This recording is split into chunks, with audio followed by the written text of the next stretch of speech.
Hello and welcome to Reframing the Future, the HGKC podcast series where we talk to business people about their experiences and challenges of building successful businesses. I am Kim Jones and I am delighted to welcome today Gavin Jones, founder and MD of Elixir, an innovative digital agency. They create engaging digital experiences for their clients, customers, and for their people. As a highly collaborative company, Elixir works with others to deliver exceptional digital solutions for their clients, and we're going to hear about some of that during our conversation today. We'll also be talking about some of the strategies Gavin has adopted to grow his own business and to share some insights really about people and teams and how he's helped them develop design thinking for a more disrupted digital future. Welcome, Gavin. Hiya, how you doing? Great.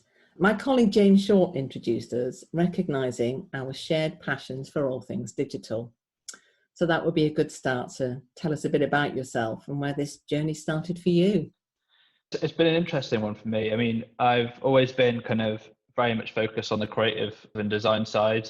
The business itself, obviously, is it founded from university. So we all met and studied on a course at university, which is a brilliant experience for us. But actually started my experience with digital before that. I was actually studied a VCC in art and design at college.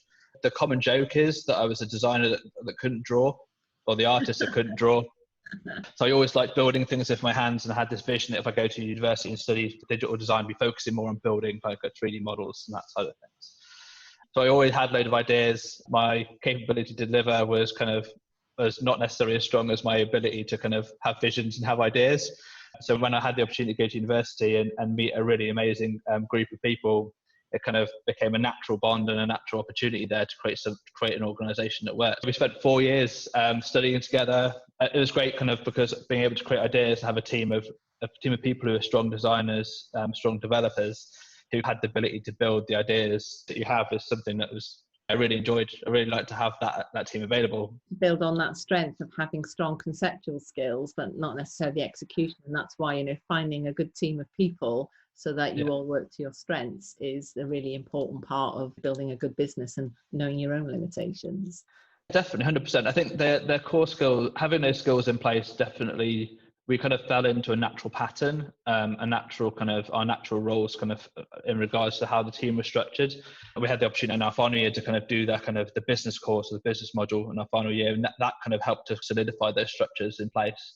And actually we started the business before even finishing graduating. We did it in our final year. So straight out into the world, going straight into employment as a business owner, which is, yeah, I think a lot of people think it's a risky strategy. But I think also if you know it's what you want. I mean, one of the things I really found when I used to run an incubator for university was that a lot of people know really from the beginning that this is what they need, a self-directed future, that they're never really going to be able to be the model employee or get what they want from work.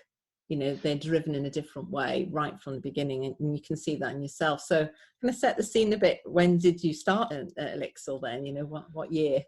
So we started in 2012, so 8 years in now. So obviously going from strength to strength. We went through many programs from starting the business from I think the key thing for us was finding ways of finding new funding and new opportunities to try and increase the revenue in the business. So from we're working directly with clients and agencies.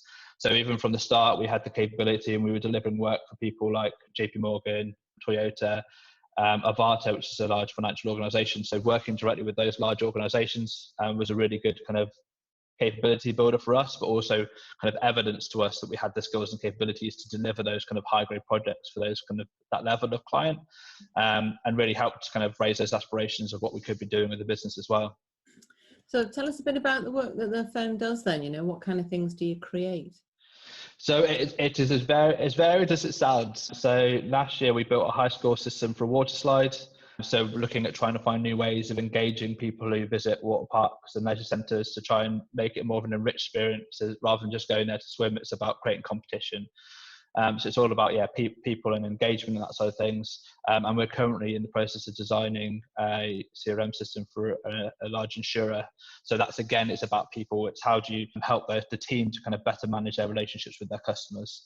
So it's kind of working out from the core of what those people need, how are they doing things at the moment, how can we use technology to improve that experience or enable that kind of process to be a lot smoother for everyone in the team.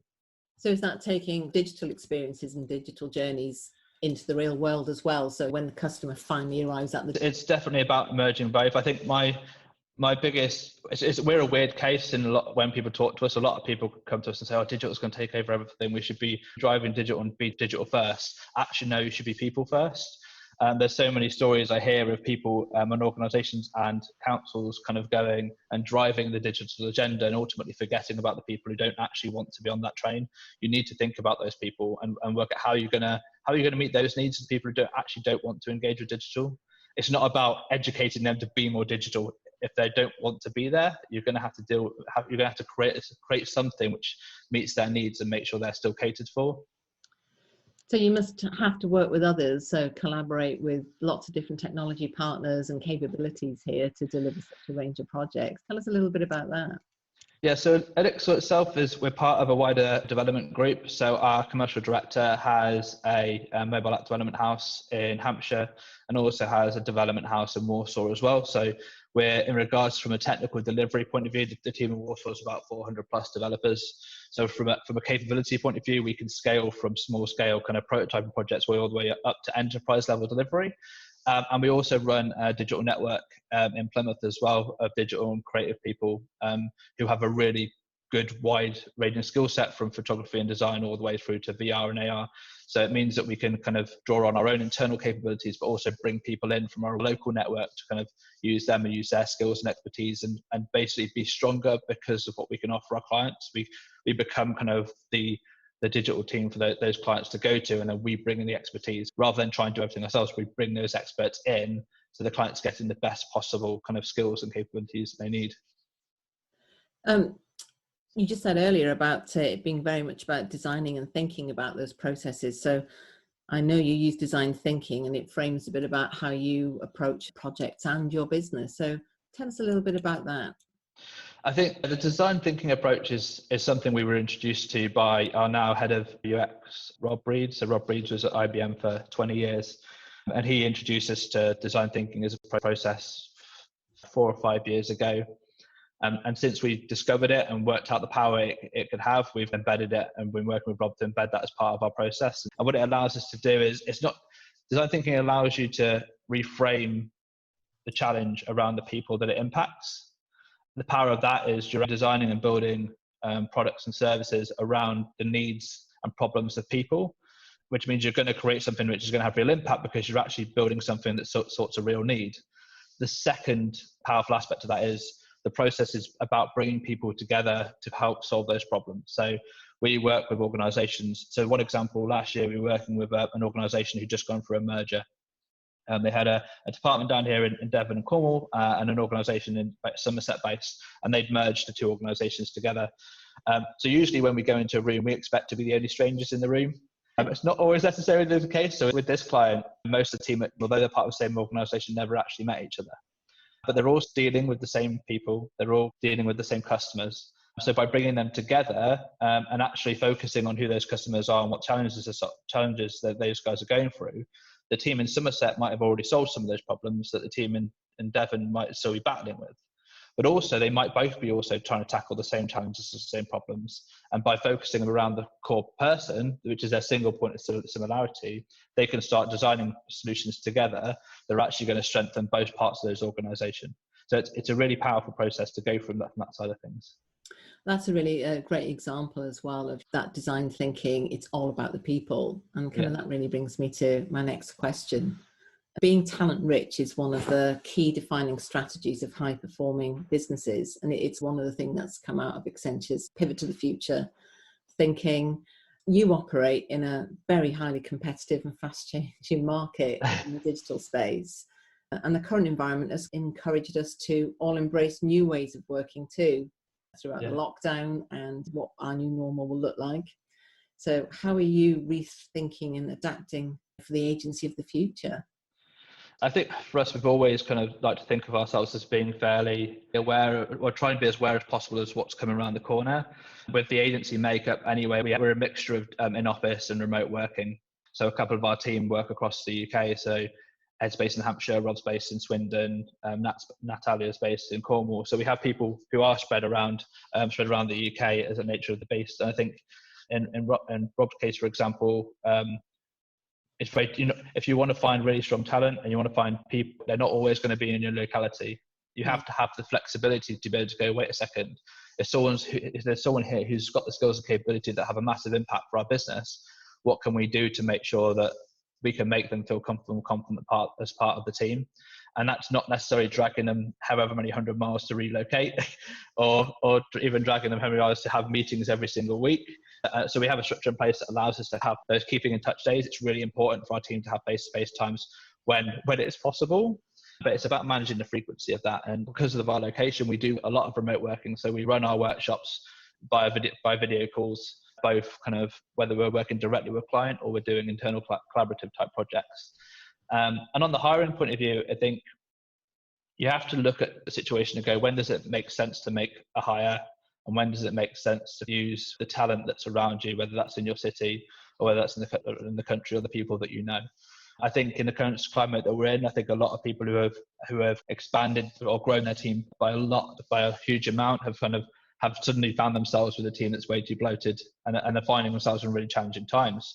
Whether by keeping lean and bringing in the skills that we need, but also using the businesses around us, we can be really adaptable and rather than trying to bring people in and making them adapt to do more things, we can keep them to the skill base that they've got and then bring people in who specialize. And that by doing that, we can be a lot leaner, but also have people who have those really core skills who do, and they spend their days and their lives doing what they love and what they're really good at, which is a really important thing for us.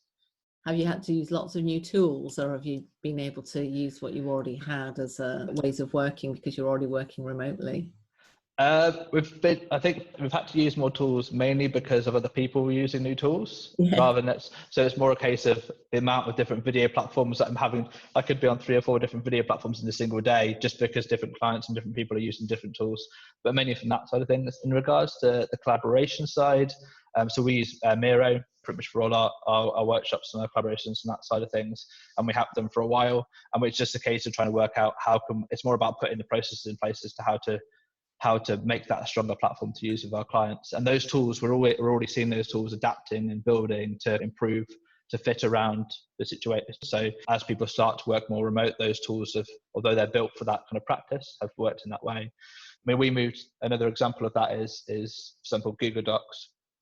So when we were building our proposals, we used to use something called InDesign, which would always rely on our designer to kind of design those processes and design those proposals, which is not very adaptable. So we made the shift a few years ago to do all our proposals in slides.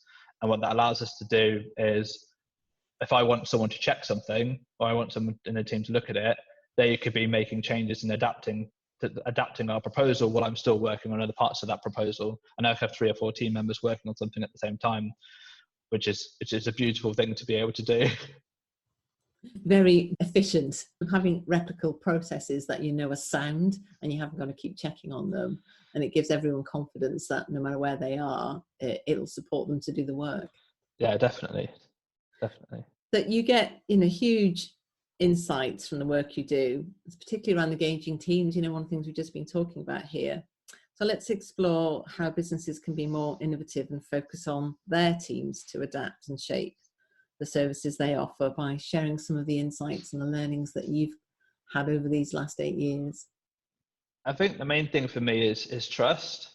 I think the biggest barrier to growth as a business is trust. I think I'm quite lucky in the fact that because I started with there's challenges starting with 4 founders in regards to the scale of the business we're starting, but it instantly puts you in a situation where you have to trust the people around you. The challenge mainly for those people, I would say, is for the people who started and to find businesses on their own, who are it's their baby, their sole ownership of. And I think that can be replicated in both in organizational structures as well. So we see it quite often where there is someone who's at the head of the table in department who finds it difficult to let go and spread that kind of that trust to their team, and instantly is stifling the capability to adapt and improve what they're doing.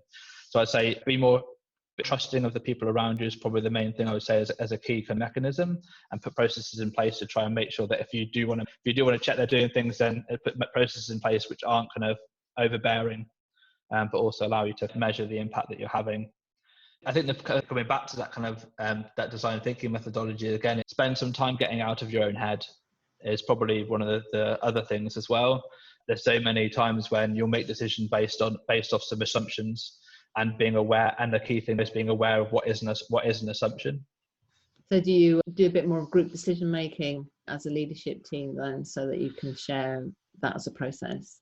It's a balance between forcing bureaucracy and making sure you're making efficient decision making. I think it's about being open to listening more than anything. I think it's going to be a key thing. And don't be afraid don't change your mind. Don't be afraid to. Yeah. That's a really hard one, isn't it? Because people get very committed to a course of action, and they have to see it through to the bitter end. Yeah, I think it's being stern enough to know when you need to stick to a path, but being open enough to be able to make and adapt that decision when new evidence comes in. I think, and then that's the thing, it's when new evidence arises or someone else who might have a little bit more experience to you saying, actually, there might be a better way of doing things. And that almost comes back to that kind of that talent rich aspect as well, is you will be in a situation where when you're hiring, you're going to be hiring people who are going to have more experience than you. And actually you should be in that situation. You should be hiring people who expand and improve the business. So if you're going to make decisions, use those people who maybe have more experience than you to be able to make those kind of help you make those better decisions or make those pivots and make those changes. I think over the last 8 years, from a business point of view, I think I've grown in confidence, but that confidence is being careful to make that confidence not arrogance at the same time. I'm confident enough in myself to be happy enough to change my mind or change my decision making process, because it's not about me making myself look better. It's about making the right decisions, and I think that's something that I think everyone has to grow to a position to be able to make if they're going to make a stronger business, and a stronger business is going to last. I think that's sort of humility, keeping it real with the people, and that's having a people-centered approach in your business. It does keep you more grounded, because it's not about the product and actually pushing, or we do apps or we do this. It's really about what are the solutions for the right thing for this client right now, for their people, and have we got the people to do it ourselves? Yeah, definitely. I think we get them. Do we do it through our own? Do we do it through collaboration? How do we actually get to that? Yeah, and I think it definitely makes things more challenging when winning work, because if someone comes to us an idea, we're not just saying, this is what it's going to cost, let's just build it. We question and go, is this the right thing to do? Are you actually going to get the value back from building this? And whether that's through driving sales, whether that's through driving efficiency, whether that's through improved marketing, are you going to get that value back from the product that you're going to be investing into this? And actually, is this the right thing to be focusing your time on, or is it just a distraction, or is it a sticking plaster that's covering a problem that's going to become bigger later? In agencies, that's a really important point, isn't it? It's because a lot of people do so much work for free as part of that process up front. Yeah. You're trying to work out, will this be a profitable piece of work in the long term, given that our process about the upfront, that contracting understanding position is perhaps even more time heavy, because we've got to work out, can we deliver the sort of project that we think that they're looking for in terms of benefits and outcomes.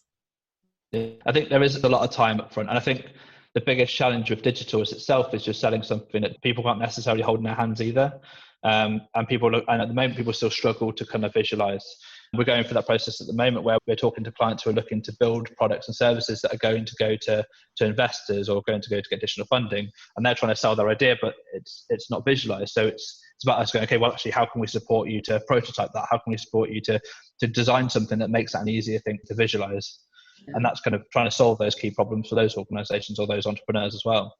So even if it's a storyboard at the most primitive end, even if it's in an animation or something later on, but you have to start with some kind of principles to get the concepts over, because not everybody has got visual or visualization skills. A lot of people, it's about the way they're made. I think that's another thing that a lot of people aren't aware of. One of my friends that I went to university with, he's got a condition which means he can't form images in his mind. Yeah, I think part of that, another thing, is that awareness of those challenges and those capabilities. We see it all the time when we're looking at, obviously we work a lot on the user experience side of things. Whenever I'm looking at, one of the biggest annoyances is parking payment machines. There's one specifically in the city where I'm just looking at those buttons and I'm just going, they're the most confusing set of buttons I've ever seen. Like, V is a V and arrow. Is that void? Is that validate? Is C confirm? Is it clear? Like, it's, and you have to, and also from a color blindness point of view, you have to be taking that into consideration as well, because sometimes colors don't necessarily translate. So being aware of those different challenges that you've got to think when you're designing an experience is going to be really important. And the same both when you're designing experience and also when you're pitching that experience as well. It's all about people. It is all about people. I think that's probably a great point for us to end on. We both in harmony about that. We both think it's all about the people. You can have the best products and the best innovation and the best setup, but unless you've got the right people and you're doing it with the people in mind, you do not get the overall impact of that.